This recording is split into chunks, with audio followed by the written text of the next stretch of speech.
जब नारद मुनि आए तो उनको भी आसन लगा दिया गया, वो भी बैठ करके गुरु चर्चा सुनने लगे। और धीरे धीरे करके समाप्त जब हुआ, आरती हुआ, तो जितने देवता थे सब लोग चल दिए। अब नारद मुनि भी जाने लगे तो वहां पर विष्णु भगवान लक्ष्मी जी से बोले कि देवी, नारद जहाँ पे बैठे थे वहां की मिट्टी निकाल करके फेंक दो, अब दूसरी मिट्टी ला करके वहां डाल के लेपन कर दो। नारद मुनि ने सोचा कि बस ऐसे ही भाई हुआ होगा कुछ। उस दिन उन्होंने उस बात को ख्याल नहीं किया, नारद मुनि चल दिए। फिर कुछ दिन के बाद महेश्वर शिव गुरु का चर्चा शुरू हुआ। सारे देवी देवता वहां पर आकर के बैठे। नारद मुनि को भी पता चला, नारद मुनि भी आकर के बैठ गए। जब नारद जाने लगे तो फिर विष्णु भगवान ने कहा कि देवी लक्ष्मी, जहां पे नारद बैठे थे वहां की मिट्टी निकाल करके फेंक दो, वहां की मिट्टी निकाल करके फेंक दो, नई मिट्टी डाल करके उसका लेपन कर दो। नारद मुनि को उस दिन बहुत क्रोध लगा। उन्होंने कहा कि प्रभु, सारे देवता जाते हैं, आपने कभी भी उनकी मिट्टी नहीं उठवाया, दूसरी मिट्टी नहीं डलवाया, क्या मैं अशुद्ध हूं? जब मैं आता हूं तो मेरे आसन की जगह की मिट्टी उठवा करके फेंकवा करके नई मिट्टी डलवाते हो, ऐसा क्यों करते हो? नारद मुनि क्रोध में आ गए।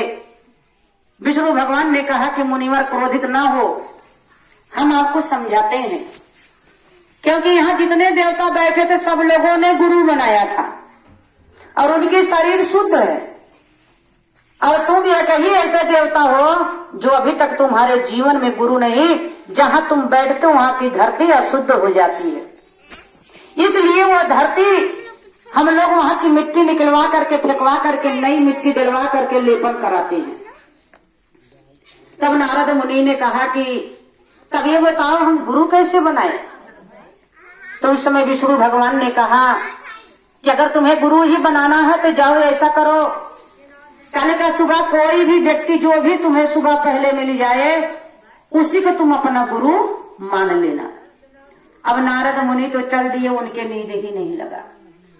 गुरु बनाने के चक्कर में सारा रात सोचते रहे कल सुबह कौन मिलेगा, कल सुबह कौन मिलेगा।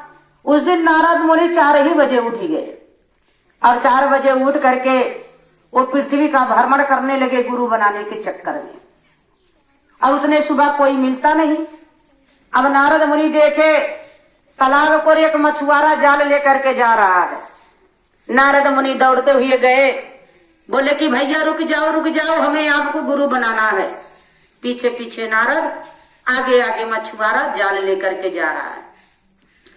नारद मुनि उसको बोले कि भैया रुक जाओ, हमें गुरु बनाना है। मछुआरा कह रहे ना भैया ना, हम कांटा और मांस खाने वाले व्यक्ति आपको कैसे गुरु दक्षिणा दे पाएंगे, क्या ज्ञान हम दे पाएंगे आपको।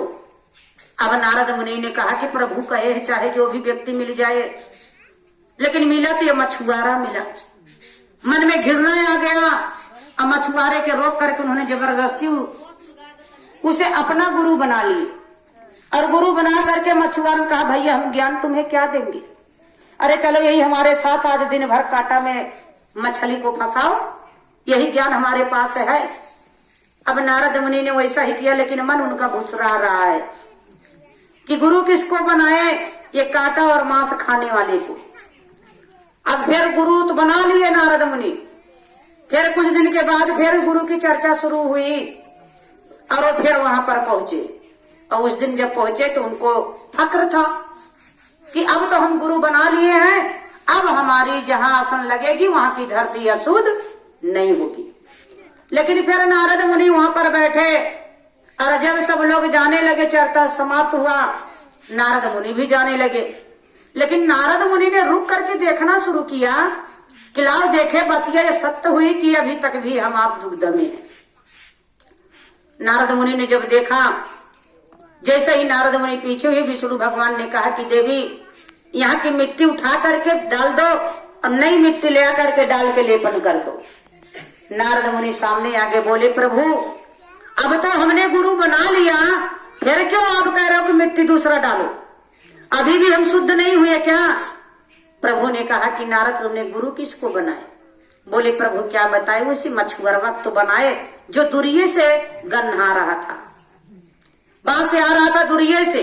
नारद मुनि जब ऐसी बात बोले तब विष्णु भगवान ने कहा कि यही, अरे तुमने तन देख करके गुरु बनाया लेकिन मन देख करके गुरु नहीं बनाया, इसलिए अभी भी तुम्हारा शरीर अशुद्ध है। तुम्हारा मन तो माना ही नहीं है गुरु मेरा हो सकता है, तो कैसे तुम्हारा शरीर शुद्ध हो सकता है? इसलिए अभी भी अशुद्ध हो, तभी हम मिट्टी यहाँ का निकलवा करके नई मिट्टी डलवा करके लेपन करवा रहे हैं। नारद मुनि के विष्णु भगवान ने कहा कि जिसको भी अपनाओ तन मन से अपनाओ। शरीर से तुमने ये तो देख लिया को मछुआरा है, लेकिन तूने उसका मन नहीं देखा कि उसका मन कितना सुंदर है। तो मेरे भाई बहन एक बार प्रेम से बोलिए उमापति महादेव की जय।